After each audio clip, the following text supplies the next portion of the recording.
casa sin flor y sin amor, sin arco iris y amores. Mi casa no tiene color y flor. Nada está pintado de colores. Tenue es la casa sin flor y sin amor.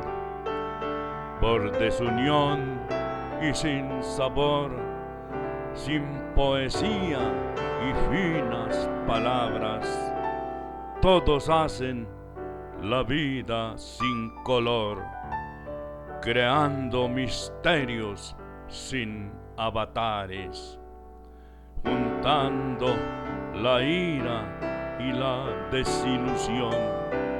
Siembran recuerdos por separado, no hay cariños, unión familiar y ensoñación.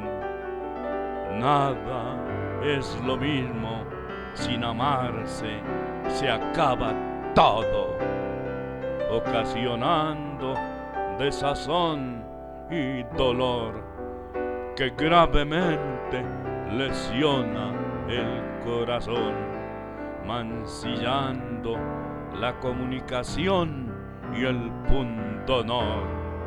A tiempo estamos para crear amor e ilusión, para que nuestra casa tenga pintura espiritual, que cicatricen las grietas de nuestras almas, con prados y jardines de aire y aroma natural, con sonrisas para besar el arco iris sin tormentas.